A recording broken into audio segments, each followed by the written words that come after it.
Okay guys, so I thought I would shoot this quick video while we're waiting for our jerky in the background to dehydrate. So the Lems Slicer, and this is very important. If you have this slicer, I really need to show you this and how it works, okay? So we've gotten this out of, and all cleaned up, out of the dishwasher, all cleaned up and taken apart. But this is what I wanted to show you. So this is the tenderizing portion of the slicer. And what I want to make sure is, you see this last blade?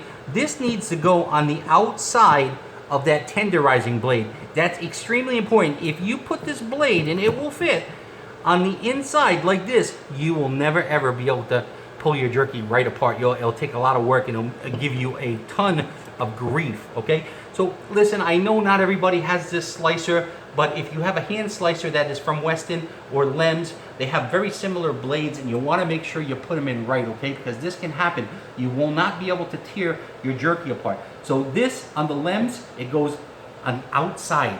Extremely important. I hope this helps. I hope it saves you some aggravation. Just a quick tip, guys. So listen, we'll see you shortly in the next video.